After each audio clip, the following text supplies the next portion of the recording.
who loves his country, who loves his people, and is willing to give his utmost best to elevate, to better the conditions of our people. So that's the first question. Second question, whatever you're talking about, I'm not aware. Nude photos of people. I'm a Muslim. I'm brought up from an Islamic family. And let me tell you that personally, even when I was very active in media, so many nude photos of so many great men and women in our society were sent to me. But I've made to every single individual that sent those nude photos, that anybody that send this to me, la'natullah alayh, may Allah curse you for sending somebody's private part to me. I am not a type that does that, and my people are not the kind of people who do such things. I'm sure if they want to, of course there may be people who receive them, but distributing them, if we are such people, those nude photos would have been out. And I don't think any of us, genuine Christians and Muslims and well-mannered, cultured people from very good families will do that. We are not into that. Those are distractions. We are focused on fixing the problems of our people. And that's why we are. Yes, your name? Yes, thank you so much. My name is Gitteh of Ranga FM. Mr. Gitteh, shortly after this press conference, I am sure the executives of the NPP are watching, probably even the president. After this press conference, if you are invited by President Barrow, they are the ruling party, they can offer you a job, they can give you any position, just to ensure that you don't contest against them. How will you react to that? Because a lot of people believe that you can be invited by Barrow. Already I have seen on confirmed news that you can be offered the admin secretary of NPP. Thank you very much for that question. First and foremost, like I said, I'm a founding member of this party. Nobody is unaware or is, let's say, in darkness when it comes to my contribution to electing Barrow in 2021. I don't think there is any Gambian who has interest in politics, and that individual is not aware, especially in West Coast, about my contribution. We won the elections in December of 2021. It's 1 year, 3 months. It's 2023 March. If Barrow is interested, or if this government is genuinely interested in inviting Gitteh to contribute to the well-being of this country, to the development through a position, why would they have to wait until this scenario happens? How many people did President Barrow employ directly or indirectly since we won the election? Hundreds. You wouldn't say all those people are more qualified than me. You wouldn't say all those people are more loyal to him than me. You wouldn't say all those people did more than me in terms of bringing him to power. Why did they wait until today? And the second thing is, it's not job that brought me to this country. I have a job with Canadian government, a country that is 100 times better than Gambia. And wallahi, I receive $6,000 per month. What job in this country will give me $6,000? No. I have come because I want to serve my people. I want to be given an opportunity to be in charge of the affairs, to root out corruption, to make sure we gather the funds of the people for them genuinely and elevate their situation for better. Ndebama, let me say this in Manu. Ndebama kabirinte dinding akanaka dokuole. Ala nako na ya doku animbama jamal min kanaka dokuke. Ila naka doku e kaminga hanibi. Ila alhalal man falling.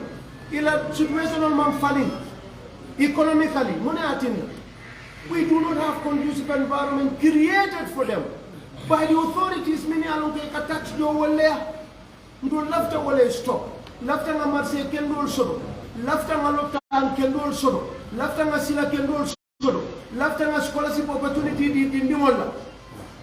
Nyindal mu fendi funding kewol men bijang, lafta entrepreneurship funding kewol e dadum do kuonto. Nse kodo gada nga kodol di funding kewol e business olke. Nanon la gadi nol to nga jiol sambaje. Nga kostol bilani alko inonia wa afroke.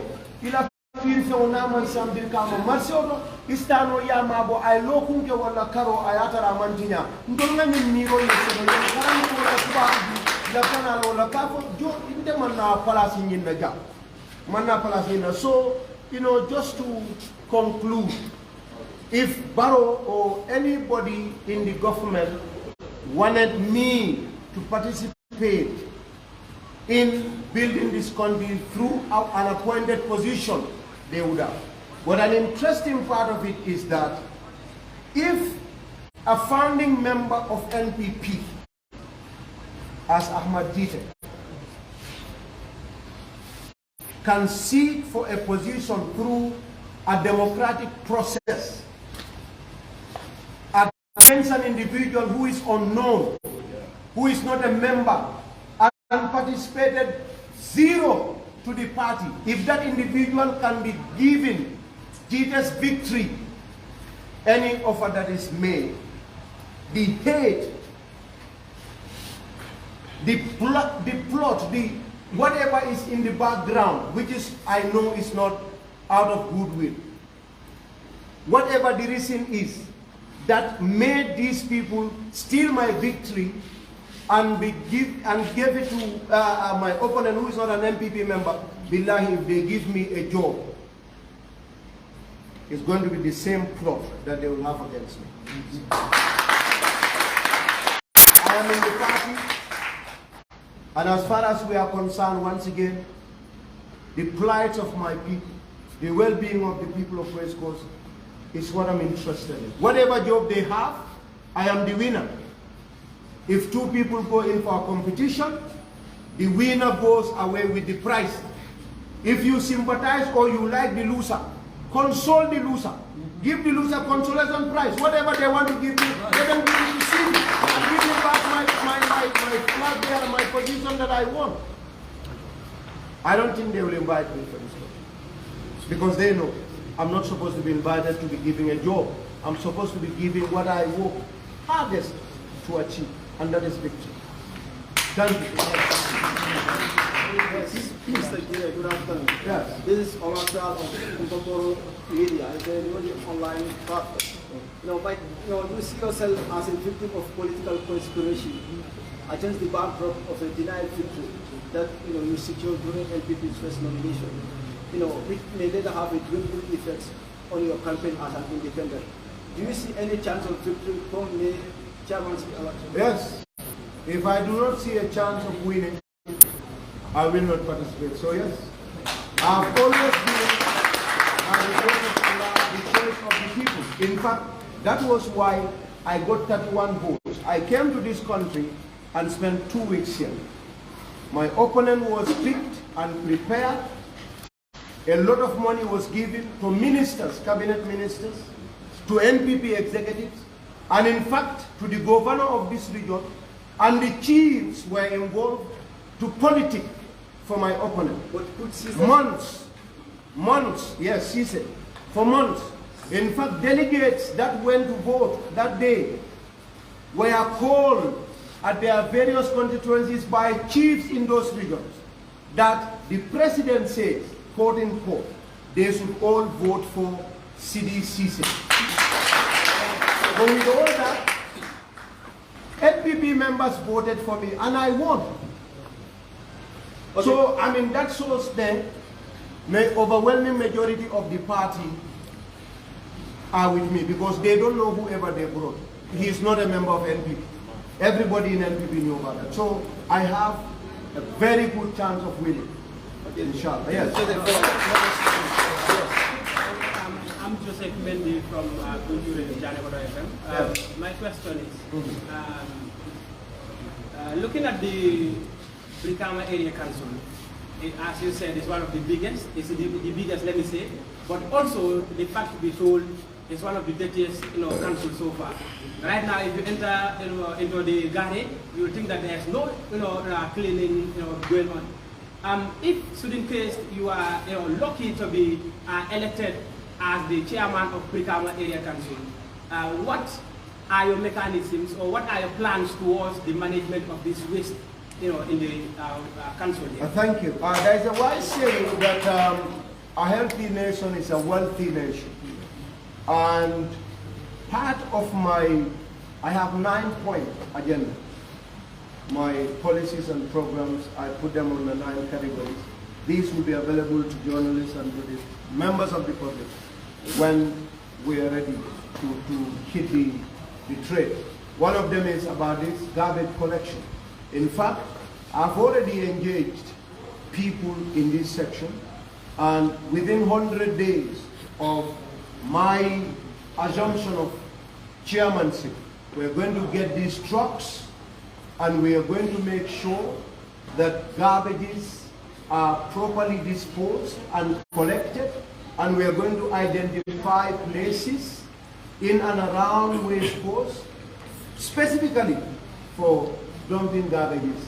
And we have a long-term plan of making sure that we transform some of these rubbish into some useful recyclable material, whether fuel or other materials that the community can use. So we are already working on that, and there is already a sort of an agreement with people that would help us with a number of garbage trucks to be able to make sure our places are clean, not only in Brikama.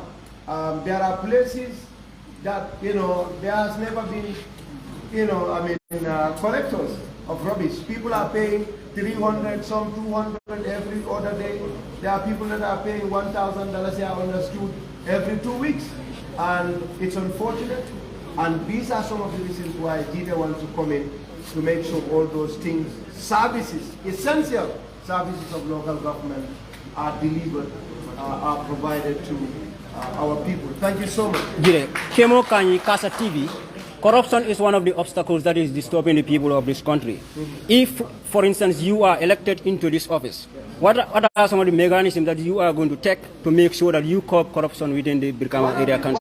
One of the problems we've discovered through our findings, because as you're aware, you have to be prepared, is that a lot of these raid collections are done by hand. Collectors go to places and collect money, give receipts. Some say they are duplicate receipts.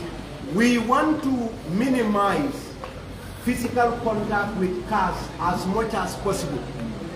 I am a technologist. I'm a software person. I've been in the West for a long time, and we're also in contact and in discussions with companies that will help us build a robust and efficient way of collecting revenue. But that's not the only way. It's a significant way of reducing corruption.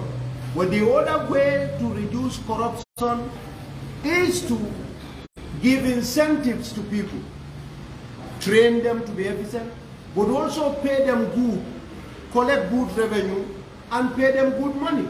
If they have good money and are sensitized and trained properly, you will not have that much of a problem. We cannot eradicate corruption. Corruption and human beings are one and the same. You cannot separate them. Humanity, corruption is as old as humanity. But we can reduce it to a level that is not going to affect our development. So we have a lot of plans in the pipeline that we want to introduce when we come to power. Thank you so much. Thank you. Yes. Fair to be don't mind. You have many guys and sorry. The only one. Yeah, I'm Adam of Fadera, member GAM-TV and Home Digital FM. I would like to ask you in local language, precisely in Mandinka. Fantastic. Yes.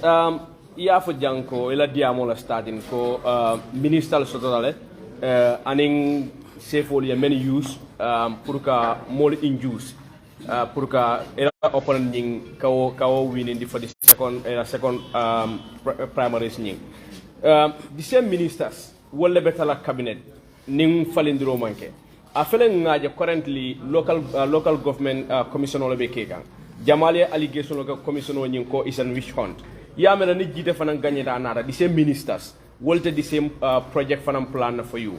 And the second question is even NPP le and il after kalonu NPP le yes men be benun chairman yala jang abe NPP le and patio ba bakanne mune jite muneje membe nunje incumbent sirfo sonko fo ayatin après ka ani membe the same political party ka challenge.